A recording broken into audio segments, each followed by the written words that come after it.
കാലികമാകുന്ന ഒരു ശരിയാക്കാൻ ശരിയാണ്. അപ്പോ മുൻകഴിഞ്ഞ അമ്പിയാക്കന്മാരുടെ ആ തുടർച്ച തന്നെയാണ് തങ്ങളുടെ ചെയ്തത്. വിശുദ്ധമാകുന്ന ഈ അർത്ഥയോടെ പ്രചരിപ്പിച്ചു. പക്ഷെ ഒരുപാട് പ്രയാസങ്ങൾ അവർക്കുണ്ടായതുപോലെ തങ്ങൾക്കുണ്ടായിട്ടുണ്ട്. തങ്ങളുടെ കാലഘട്ടത്തിന് ശേഷം തന്നെ വിദഗ്ധ പ്രസ്ഥാനങ്ങൾ ഉണ്ടാവാൻ തുടങ്ങി. മഹാന്മാരാവുന്ന സഹാബത്തിൽ മഹാനാവുന്ന അലിയെ പോലുള്ളവർ അങ്ങനത്തെ മഹത്വങ്ങളൊക്കെ അതിനെതിരിൽ വളരെ ശക്തമായ നിലക്ക് വിനോദം നടത്തി.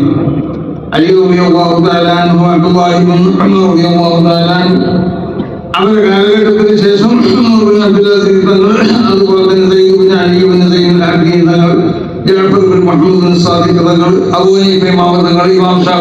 തുടങ്ങിയവരൊക്കെ ഈ ഗ്രന്ഥങ്ങൾ തന്നെ അവർ രചിച്ചു.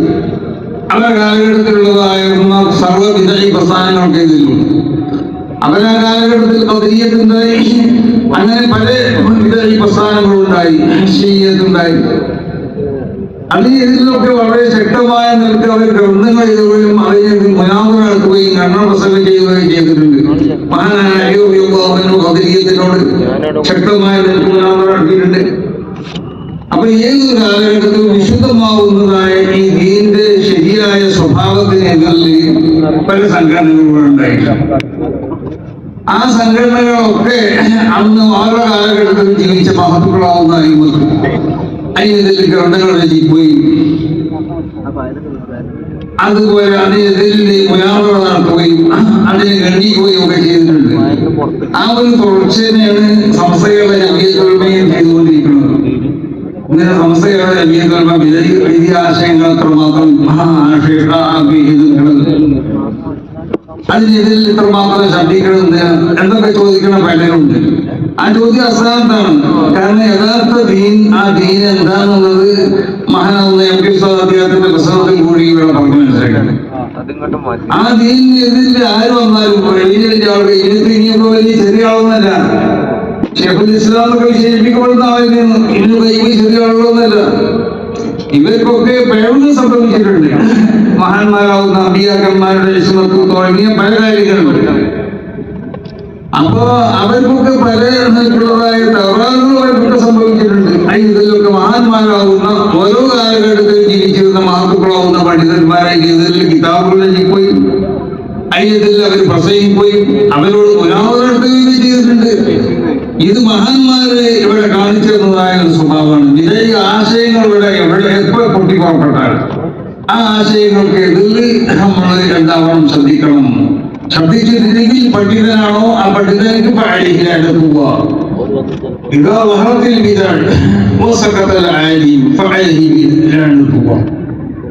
അപ്പൊ വിദാർത്ഥികളിവിടെ പ്രചരിപ്പിക്കപ്പെടുക, അതിവിടെ പ്രത്യക്ഷപ്പെടുക. യഥാർത്ഥ ഉഹ്റവിയാവുന്ന ആലിമീങ്ങൾക്ക് അറിയിക്കാൻ കഴിയില്ല. അവരിൽ നിന്ന് സുബൂത്ത് ഉണ്ടായി തീർന്നാൽ അള്ളാഹുവിന്റെ ശാപം അവരുടെ മേലുണ്ടാവുന്ന. അതുകൊണ്ടാണ് സമസ്തകളുടെ ജമീയത്തുൽ ഉലമയുടെ മഹാന്മാരാകുന്ന സാധന്മാർ അവർ ഈ രാജ്യത്തിന്റെ സ്ഥിതി അവർ മനസ്സിലാക്കി. സമസ്തകളുടെ ജമീയത്തുൽ ഉലമയുടെ ഭരണഘടന പരിശോധിച്ചാൽ നമുക്ക് മനസ്സിലാവും. അവർ ഈ രാജ്യത്തിന്റെ സ്ഥിതി മനസ്സിലാക്കി ഇവിടുത്തെ മതസൗഹാർദ്ദത്തിന് ഊന്നൽ കൊടുത്തു. ഇവിടുത്തെ സമാധാനവും സ്നേഹവും ഒക്കെ ഇവിടെ ഉണ്ടാവണം. അതിനൊക്കെ ഊന്നൽ കൊടുത്തുകൊണ്ടുള്ള ഒരു ഭരണഘടനയാണ് സമസ്തകളുടെ ജമീയത്തുൽ ഉലമക്കുള്ളത്. അതിന്റെ എല്ലാം പുറമെ വിജയ ആശയങ്ങൾക്ക് ഇതിൽ ശക്തമാവുന്നവർക്ക് അതിനെ പ്രതിരോധിക്കാനും അവർ സന്നദ്ധരായി. അതിൽ നിന്നുള്ള ഊർജ്ജമാണ് നമുക്ക് സമസ്തകളുടെ ജമീയത്തുൽ ഉലമയുടെ ആ മുൻഗാമികളാവുന്ന നേതാക്കന്മാർ, അതിൽ നിന്നുള്ളതായ ഊർജ്ജമാണ് നമുക്കൊക്കെ ഉള്ളത്. വിദ്യാർത്ഥിന്റെ എതിരിൽ നമ്മൾ ശ്രദ്ധിക്കുമ്പോൾ പലരും പരിഹസിക്കുന്നവരുണ്ടാവും, പലരും അത്ര വേണമെന്ന് ചോദിക്കുന്നവരുണ്ടാവും. അപ്പൊ വിദ്യാർത്ഥികളുടെ ഏത് പ്രവർത്തനങ്ങളുണ്ടായാലും അവരുടെ ഏത് ആശയങ്ങൾ അവരുടെ തുറന്നു കാണിച്ചാലും അതിനെതിൽ ശ്രദ്ധിക്കുക എന്നുള്ളത് യഥാർത്ഥ പണ്ഡിതർക്ക് നിർബന്ധമായ അവന്റെ കടമകളിൽപ്പെട്ടതാണ്. ഈ ഒരു കടമയാണ് സമസ്തകളുടെ ജമീയത്തുൽ പണ്ഡിതന്മാരോട് നിർവഹിച്ചുകൊണ്ടിരിക്കുന്നത്. ഇവിടെ പല കള്ളത്തരീക്കത്തുകൾ വന്നു എന്ന് പറഞ്ഞു, വിജയ പ്രസ്ഥാനങ്ങൾ വന്നു. ഇതിലൂടെ ശ്രദ്ധിച്ചിട്ടുണ്ടെങ്കിൽ എന്തായിരിക്കും ഈ ഇവിടുത്തെ അവസ്ഥ? ഇവിടെ യഥാർത്ഥ ദീനിന്റെ ആ യഥാർത്ഥ സ്വഭാവം ഇവിടെ കാണാൻ നമുക്ക് സാധിക്കുമോ? ഇവിടെ യാതൊരു നിലക്കുള്ള മുസ്ലിം ലോകം അംഗീകരിച്ചു പോകുന്ന പല സംഗതികളുണ്ടായി. കേരളത്തിൽ തന്നെ ഇസ്ലാം തങ്ങളുടെ കാലഘട്ടത്തിൽ ഇവിടെ വന്നു. മഹാന്മാരാവുന്നതായ പണ്ഡിതന്മാർ പല സാധാരണങ്ങളൊക്കെ ഇവിടെ വന്നു. അവരിവിടെ സുഖിക്കാൻ വന്നവരില്ല, അവർ വിശുദ്ധമാവുന്ന ദീന്റെ പ്രചരണത്തിന് വേണ്ടി വന്നതാണ്. മഹാനാവുന്ന ഇമാം നബവി തങ്ങളെ ചരിത്രം പറയുന്ന സ്ഥലത്ത് രേഖപ്പെടുത്തുന്നുണ്ട്. ഇന്ത്യനേഷ്യയിലെ ജാവ പോലത്തെ സ്ഥലങ്ങളിലും കേരളത്തിലൊക്കെ ഷാഫി മദ്ഹബ് അധികം അത് പ്രചരിക്കപ്പെടാനുള്ള കാരണം പ്രത്യേകിച്ച് മഹാന്മാരാവുന്ന സാധാർത്ഥികളുടെ വന്നു. ആ സാധാർത്ഥികളുടെ വന്നത് അവരുടെ ദീൻ പ്രചരിപ്പിക്കാൻ വേണ്ടി വന്നവരാണ്. അവരുടെ ആഗമനമാണ് ഇവിടെ ഷാഫി മദ്ഹബ് കേരളത്തിലൊക്കെ അധികം അത് പ്രചരിക്കാൻ കാരണമായിട്ടുള്ളത്. അപ്പൊ മഹാന്മാർ തങ്ങളുടെ കാലഘട്ടത്തിന് ശേഷം തന്നെ അവർക്ക് ഇവിടെ വന്നിട്ടുണ്ട്. ആ കാലഘട്ടം മുതൽ ഇവിടെ സംരക്ഷിച്ചു പോകുന്ന ഒരു വിശുദ്ധമാവുന്ന ഒരു പൈതൃകമുണ്ട്, വിശുദ്ധമാവുന്ന ഒരു പാരമ്പര്യം ഇവിടെ ഉണ്ട്. മഹാന്മാരാവുന്ന വിശുദ്ധന്മാരാവുന്നതായ നമ്മുടെ മുൻഗാമികൾ, മഹാന്മാരാവുന്ന ഉഖ്റവിയാവുന്ന ആലിമീങ്ങൾ. ഇമാം ഷാഫി തങ്ങളുടെ ഭാഷയിൽ പറഞ്ഞാൽ ഇതാണ് ഈ വലിയുന്നതാണ്. അള്ളാഹുവിന്റെ ആലിമീങ്ങൾ അവരൗലിയാക്കന്മാരല്ലെങ്കിൽ ഇവിടെ ആരാണ് വലിയത് എന്ന് പറഞ്ഞാൽ ഇവിടെ കാണുന്ന ആലിമീങ്ങളൊക്കെ ഔലിയാക്കന്മാരെന്നല്ല പറഞ്ഞതിനർത്ഥം. യഥാർത്ഥ ആലിമീക്ക് ഉണ്ടാവേണ്ടത് അത് വിലായത്തിന്റെ സ്വഭാവമാണ്. അവനാണ് യഥാർത്ഥ ആലിമീ. അവനാണ് ആലിമെന്ന് അവനെ പറ്റി പറയാൻ പറ്റുള്ളൂ. അപ്പൊ അങ്ങനത്തെ ആലിമീങ്ങൾ അള്ളാഹുവിന്റെ ഔലിയാക്കന്മാരല്ലെങ്കിൽ അല്ലെങ്കിൽ പഴയസല്ലാഹി വലി അള്ളാഹുവിൽ ഇവിടെ വലിയില്ല എന്നാണ് മഹാനാവുന്ന ഇമാം ഷാഫി പറഞ്ഞത്. അപ്പൊ ഇമാം ഷാഫി റളിയല്ലാഹുവിന്റെ അഭിപ്രായ പ്രകാരം യഥാർത്ഥ ഒരു ആലിമാണെങ്കിൽ അവൻ വിലായത്തിന്റെ സ്വഭാവം ഉണ്ടാവും. ആ വിലായത്തിന്റെ സ്വഭാവമുള്ളവരെ നമ്മുടെ മുൻഗാമികളാവുന്ന അയിമത്ത്, അവരെ ആ മാർഗം പിൻപറ്റാൻ മാത്രമേ നമുക്ക് സാധിക്കുള്ളൂ എന്ന് ഒരു അരമണിക്കൂക്കം വ്യതിരിക്കാൻ നമുക്ക് സാധ്യമല്ല. അപ്പൊ അങ്ങനെ ആരെങ്കിലും മനസ്സിലാക്കുന്നുണ്ടെങ്കിൽ ഒരു പൊതു മുസ്ലിം സ്വഭാവത്തിലേക്ക് നമ്മളൊക്കെ ഇറങ്ങിപ്പോണെന്ന് ആരെങ്കിലും ആ നിലയ്ക്ക് ചിന്തിക്കണം ആരെങ്കിലും മനസ്സിലാക്കിയാൽ തെറ്റാണ്. അതിന് നമ്മൾ ഒരിക്കലും നമ്മൾ തയ്യാറല്ല, അതിന് നമ്മൾ ഒരിക്കലും നമ്മൾ അനുവദിച്ചു കൊടുക്കുകയില്ല. കാരണം നമ്മുടെ ഈ യഥാർത്ഥ ദീൻ ഇവിടെ നിലനിൽക്കണം. യഥാർത്ഥ ദീൻ എന്ന് പറഞ്ഞാൽ മഹാന്മാരാവുന്നതായ താബീങ്ങൾ അവരെ പിൻപറ്റി പോകുന്ന ഇഹ്സാൻ എങ്ങനെയെങ്കിലും പിൻപറ്റി വരില്ല. ഇഹ്സാനോടുകൂടി പിൻപറ്റണം എന്നാണ്.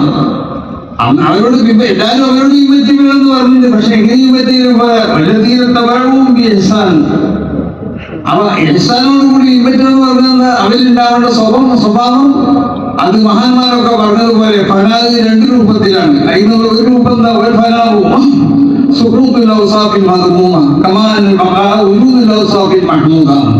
ഇത് ഫനാഹിന്റെ ഒരു രണ്ട് അർത്ഥമാണ്. ഫനാഹിന്റെ മഹാന്മാരാവുന്നത് അയിമത്ത് അതിലേക്ക് അതിനെ നിർവചിച്ച അർത്ഥങ്ങളാണ് പറയുന്നത്. രണ്ട് രൂപമായിട്ടാണ് ഫനാഹിനെ അവതരിപ്പിച്ചു. അതിൽ നിന്ന് ഒരു രൂപത്തിലുള്ള ഫനാഹ് ഉണ്ടാക്കി തീർക്കാൻ നമുക്ക് സാധാരണക്കാർക്ക് സാധ്യമല്ല. കാരണം എന്തുകൊണ്ട്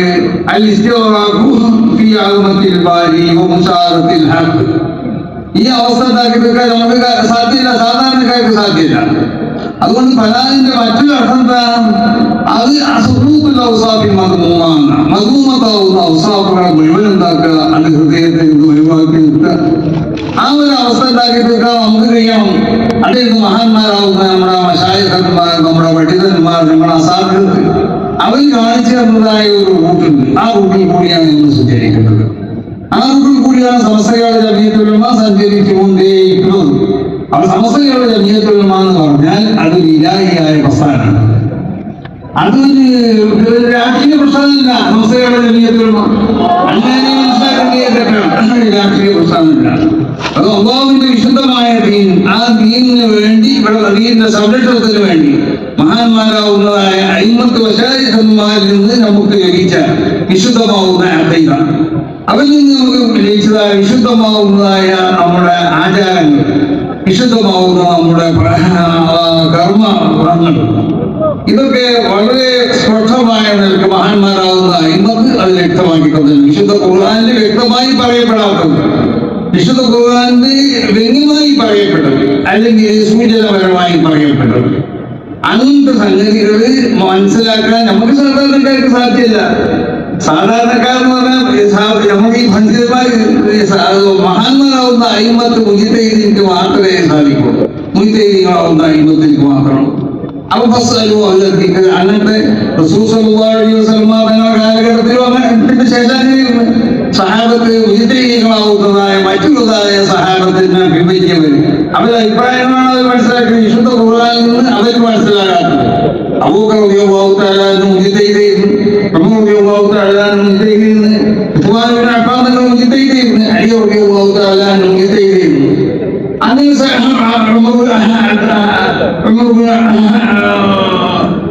അബ്ദുല്ലാഹി ഇബ്നു ഉമർ തങ്ങൾ മുജിതൈദിന്, അബ്ദുല്ലാഹി ഇബ്നു അബ്ബാസ് തങ്ങൾ മുജിതൈദിന്, അബ്ദുല്ലാഹി ഇബ്നു മസ്ഊദ് തങ്ങൾ മുജിതൈദിന്.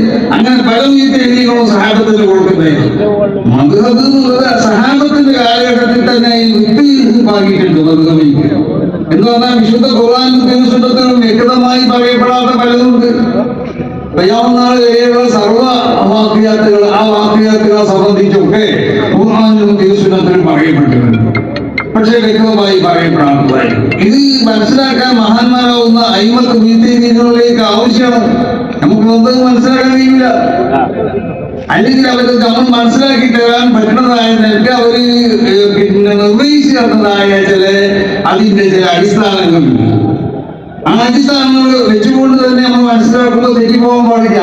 വളരെ ശ്രദ്ധിച്ചു പോകണം വിഷയം കൈകാര്യം ചെയ്യാൻ. ഈ ദീൻ എന്ന് പറഞ്ഞാലേ അത് നമ്മൾ ആ ദീൻ യുസ്റും സംഗതി ചെയ്യുന്നതിന് അത് ദീൻ യുസ്റ തന്നെ, അതിന് യാതൊരു കുഴപ്പമില്ല.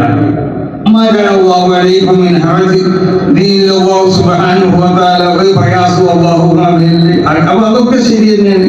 പക്ഷേ നമ്മളെപ്പോഴും പറയുന്നുണ്ടല്ലോ ഈ ദീൻ എന്ന് പറഞ്ഞാൽ അഖീദത്തുൽ ഇസ്ലാം സബീഖത്തുൽ ഇസ്ലാം അതിനൊന്നും പ്രയാസമില്ല. അത് വളരെ എളുപ്പമായതാണ്.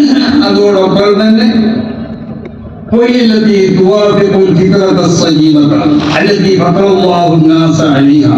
ഈ സലീമത്തായ ഫിക്റത്തിനോട് യോജിക്കുന്നതൊക്കെ തന്നെയാണ് വിശുദ്ധ ദീനിന്റെ പോക്ക്. അതിനോട് എതിരൊന്നുമില്ല. പക്ഷെ നമ്മൾ മനസ്സിലാക്കുന്നതൊക്കെ നമുക്ക് തെറ്റുപറ്റും. അപ്പൊ നമ്മൾ മനസ്സിലാക്കുന്നത് യുക്തിക്ക് യോജിച്ചതല്ല. ചിലതൊക്കെ നമ്മൾ യുക്തിക്ക് യോജിച്ചതല്ല. ഈ യുക്തി ഞാനൊക്കെ പറഞ്ഞിട്ടുണ്ടല്ലോ, അത് ഇബ്ലീസ് മനസ്സിലാക്കിയതുപോലുള്ള യുക്തിയാണ്.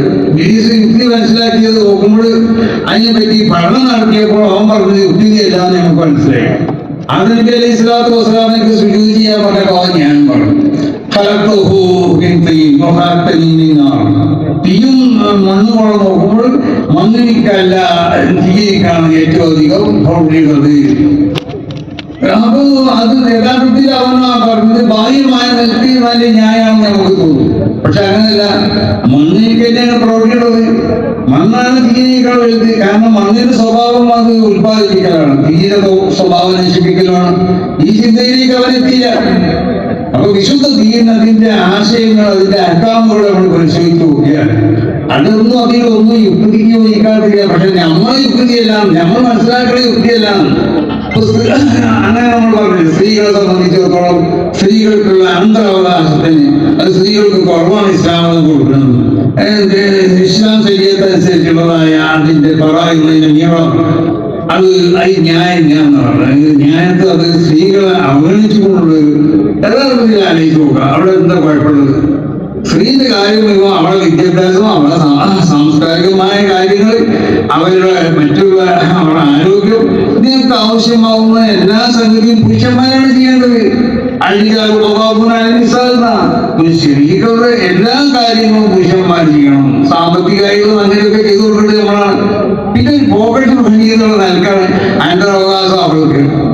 അപ്പൊ അവിടെ നമ്മൾ ആലോചിച്ച് നോക്കിയാൽ അവിടെ യുക്തിയില്ലാത്ത ഒന്നും ഇസ്ലാമിന് ചെയ്യാം. ഒക്കെ യുക്തിയോട് യോജിക്കണം. പക്ഷെ നമ്മൾ മനസ്സിലാക്കിയ യുക്തി ഏതാന്ന് മനസ്സിലാക്കണം.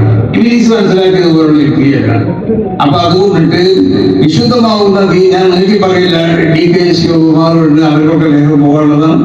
അപ്പൊ വിശുദ്ധമാവുന്ന ഈ ദീൻ, ആ ദീനിനെ അതിന്റെ യഥാർത്ഥ രൂപത്തിൽ മനസ്സിലാക്കണം.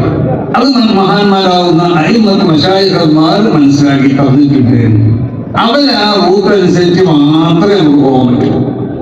അതിന് ഒരു നിലക്കുള്ളതായ വ്യതിചലനത്തിലും നമ്മൾ തയ്യാറല്ല. ഇതൊക്കെ വിചാരിക്കുന്നു പറയുന്നത് പോലെ, അല്ലെങ്കിൽ ജമാഅത്തെ ഇസ്ലാമിക്കാർ പറയുന്നത് പോലെ ഇതൊക്കെ സ്വയം വ്യാഖ്യാനിക്കാൻ പറ്റുന്നതാണ്. ഒരിക്കലുമില്ല. വിശുദ്ധ ഖുർആന്റെ ആയാത്തുകളെ സ്വയം വ്യാഖ്യാനിക്കാൻ സാധിക്കില്ല.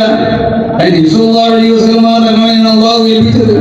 നബിയിൽ നിന്ന് വിശുദ്ധമാവുന്ന ദീൻ മനസ്സിലാക്കിയതായ മാതൃക്കളാവുന്ന സഹാബത്ത്, അവരിൽ നിന്ന് മനസ്സിലാക്കിയതായ താബീഈങ്ങൾ, അതുപോലുള്ള മഹാന്മാരാവുന്ന അയിമ്മത്തുൽ മുജ്തഹിദീങ്ങൾ, ഇവർക്ക് ഇത് വ്യാഖ്യാനിക്കാൻ കഴിയുള്ളൂ. സാധാരണക്കാർക്ക് അത് വ്യാഖ്യാനിക്കാൻ കഴിയില്ല. ഭാഷ പഠിച്ചുകൊണ്ട് വിശുദ്ധമാവുന്ന ഖുർആൻ വ്യാഖ്യാനിക്കാൻ കഴിയോ? ഭാഷ പഠിച്ചുകൊണ്ട് റസൂലുള്ളാഹിന്റെ ഹദീസും സുന്നത്തിനെ വ്യാഖ്യാനിക്കാൻ കഴിയോ? ഒരിക്കലും സാധ്യമല്ല. അപ്പൊ ഇതിനൊക്കെ ചില അടിസ്ഥാനങ്ങളുണ്ട്. ഈ അടിസ്ഥാനത്തിൽ ഉള്ള കാര്യങ്ങൾ മനസ്സിലാക്കിക്കൊണ്ട് ആ അതിവരമ്പിന്റെ ഉള്ളിൽ നിന്നുകൊണ്ട് പ്രവർത്തിക്കുന്നവരാണ് സമസ്ത കേരള ജമിയത്തുൽ ഉലമ. അതുകൊണ്ട് തന്നെയാണ് സമസ്ത കേരള ജമിയത്തുൽ ഉലമ അതിന്റെ മഹാന്മാരാവുന്ന മുൻഗാമികളാവുന്ന നേതാക്കന്മാർ അവർ അടിസ്ഥാനപരമായി ഈ സംഘടനകളെ സ്ഥാപിക്കുമ്പോൾ അതിനെ അടിസ്ഥാനപരമായി അവർ സ്വീകരിച്ചതായ ചില പ്രത്യേക അതിന്റെ മൂല്യങ്ങളുണ്ട്. അതാണ് ഞാൻ പറഞ്ഞത്. നല്ല നീയത്തിൽ, മറ്റൊന്ന് ഇഖ്ലാസ്, അതുപോലെ തന്നെ തവക്കുൽ, ഇതൊക്കെയാണ് അതിന്റെ അടിസ്ഥാനം. ഈ അടിസ്ഥാനത്തിൽ പടുത്തുയർത്തപ്പെട്ട സംഘടനയാണ് സമസ്ത കേരള ജമിയത്തുൽ ഉലമ. ഇത് ആരെങ്കിലും ഉപദേശം കേട്ടുകൊണ്ട് പുറത്തു ഉയർത്തപ്പെട്ടതല്ല. ഏതെങ്കിലും വക്കീലന്മാർ പറഞ്ഞിട്ടുണ്ടാക്കിയതല്ല സമസ്ത കേരള ജമിയത്തുൽ ഉലമ. അല്ലെങ്കിൽ മറ്റുള്ള ആരെങ്കിലും ആളുകളുടെ ഉപദേശം ചെയ്യുന്നതല്ല. ഇത് ശരിക്കും ഇലാഹിയായ നിലക്ക് മഹാന്മാരാവുന്നതായ മശായിഖന്മാർ, അവരെ മശായിഖന്മാരുമായി ബന്ധപ്പെട്ട റസൂൽ സ്വല്ലല്ലാഹു അലൈഹി വസല്ലം തങ്ങളുടെ നീണ്ടു നിൽക്കുന്ന ആ ശ്രദ്ധ അവരിൽ നിന്ന് സമ്മതം കരസ്ഥമാക്കിയതിന് ശേഷമാണ് ഈ സംഘടനകൾ രൂപീകരിക്കപ്പെട്ടിട്ടുള്ളത്. അതിനാണ് ഇതിന്റെ പ്രൗഢി. അതുകൊണ്ടാണ് ഞാൻ പറഞ്ഞത് ഈ സംഘടനയ്ക്ക് ഇതിനോട് വേര് പടർന്നു കുറിച്ചതായ ഒരു സംഘടനയാണ്. വേര് ശക്തമായ വേരാണ് ഈ സംഘടനയ്ക്കുള്ളത്. ഈ സംഘടനയ്ക്ക് ശക്തമാവുന്ന പോഷക സംഘടനകളുണ്ട്. അതാണ് 14 പോഷക സംഘടനകൾ. ഓരോ പോഷക സംഘടനകളും 3, 4, 15, 5, 6, 7, 8 വരെ മറ്റുള്ളത് അതിന്റെ പോഷക സംഘടന. ഇങ്ങനത്തെ ഒരു സംഘടന ഇവിടെ ലോകത്തെ എവിടെയുള്ളത് കാണിച്ച് എവിടെയില്ല കാര്യം ഉറപ്പാണ്. അപ്പൊ ഇത് കേരളത്തിൽ, അതുകൊണ്ടാണ് കേരളത്തിൽ മാത്രം ഒതുങ്ങുന്ന സംഘടന ഉണ്ടാകുന്നത്. ഇതിന്റെ പ്രവർത്തനം ലോകാടിസ്ഥാനത്തിൽ വ്യാപിച്ചുകൊണ്ടിരിക്കുകയാണ്. ലോകത്ത് എല്ലാ ഭാഗങ്ങളിലും സമസ്ത കേരള ജമിയത്തുൽ ഉലമയുടെ പിന്നെ വിദ്യാഭ്യാസ സ്ഥാപനങ്ങളാവുന്ന മദ്രസകളും അതുപോലുള്ള സ്ഥാപനങ്ങളൊക്കെ ഉണ്ട്. ഇതിനകത്ത് സമസ്ത കേരള ജമിയത്തുൽ ഉലമയുടെ പിന്നെ ചട്ടക്കൂട്ടിൽ ഒതുങ്ങിക്കൊണ്ടുള്ള ദീനി പ്രവർത്തനങ്ങൾ ലോകത്തെ എല്ലാ സ്ഥലങ്ങളിലും. സമസ്ത കേരള ജമിയത്തുൽ ഉലമയുടെ ഏറ്റവും പ്രധാനപ്പെട്ട ഒന്നാണ് ചാരിറ്റി പ്രവർത്തനം. അത് കാരുണ്യ പ്രവർത്തനങ്ങൾ. അത് ലോകത്തെ എല്ലാ സ്ഥലത്തും സമസ്ത കേരള ജമിയത്തുൽ ഉലമയുടെ ആളുകൾ നടത്തിക്കൊണ്ടിരിക്കുന്നുണ്ട്. അപ്പൊ ലോകാടിസ്ഥാനത്തിൽ ഇതിന്റെ പ്രവർത്തനം വ്യാപിച്ചിട്ടുണ്ടെന്നുള്ള കാര്യത്തിൽ യാതൊരു സംശയമില്ല. അത് ലോകാടിസ്ഥാനത്തിൽ പരന്നു കിടക്കുന്ന സംഘടനയാണ്. ഇതിന്റെ പേര് സമസ്ത കേരള ജമിയത്തുൽ ഉലമ എന്ന് അറിഞ്ഞതുള്ളൂ.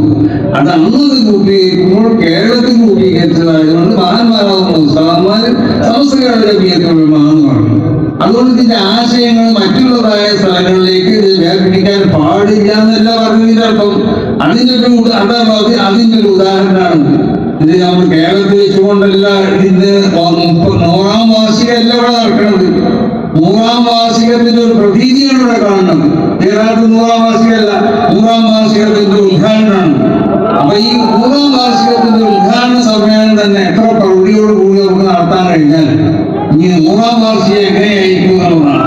അപ്പൊ 100ാം വാർഷികം അതുകൊണ്ടാണ് നമ്മൾ ആലോചിച്ചു, എല്ലാ ജില്ലകളിലും ആലോചിച്ചു 100ാം വാർഷികം നടത്താൻ പറ്റിയതായ ഒരു സ്ഥലം എവിടെയെങ്കിലും ഉണ്ടാവുന്നുണ്ടോ? എവിടെ ഇതുവരെ അന്വേഷിച്ചത് കണ്ടുപിടിച്ചിട്ടില്ല എന്ന് പറഞ്ഞത് അതുകൊണ്ടാണ്. അതുകൊണ്ട് 100ാം വാർഷികം എന്താണെന്നുള്ളത് നമ്മൾ പ്രഖ്യാപിക്കുന്നില്ല. 100ാം വാർഷികത്തിന്റെ തീയതി ബഹുമാനപ്പെട്ട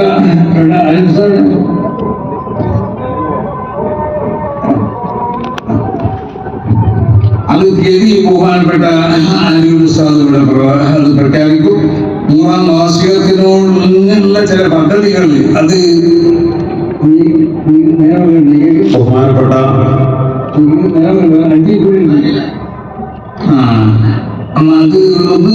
അതിന്റെ 100ാം വാർഷികത്തോടനുബന്ധിച്ചുകൊണ്ട് ചില പദ്ധതികൾ സമസ്ത കേരള ജമിയത്തുൽ ഉലമയുടെ ഇന്ന് ബാംഗ്ലൂർ വെച്ചുകൊണ്ട് നടന്ന വിദ്യാഭ്യാസയോ തീരുമാനിച്ച 6 കാര്യങ്ങൾ അത് ഞാനിവിടെ വായിക്കാണ്. അത് ഇവിടെ പ്രഖ്യാപിക്കപ്പെടുകയാണ്. ഒന്ന്, പരിശുദ്ധമായ അഹ്ലുസ് സുന്നത്തി വൽ ജമാഅത്തിന്റെ ആശയാദർശങ്ങൾ പ്രചരിപ്പിക്കുന്നതിന് ദേശീയ അന്തർദേശീയ തലത്തിൽ പുതിയ പദ്ധതികൾ ആവിഷ്കരിക്കുക, നാം പാഠം ചെയ്യുക. മറ്റൊന്ന്, സമസ്തയുടെ സമസ്തയുടെ പ്രവർത്തനങ്ങൾ ദേശീയ അന്തർദേശീയ തലങ്ങളിൽ ഏകോപിക്കുന്നതിന് വേണ്ടി ഇന്റർനാഷണൽ തലത്തിൽ കോർഡിനേഷൻ കമ്മിറ്റിക്ക് രൂപം നൽകുന്നു. മൂന്നാമതൊന്ന് ബാംഗ്ലൂർ കേന്ദ്രീകരിച്ച് ഉന്നത വിദ്യാഭ്യാസ കേന്ദ്രം സ്ഥാപിക്കുന്നു. ഇന്ത്യയോട് വളരെ പറഞ്ഞ് മനസ്സിലാക്കി കൊടുക്കണം.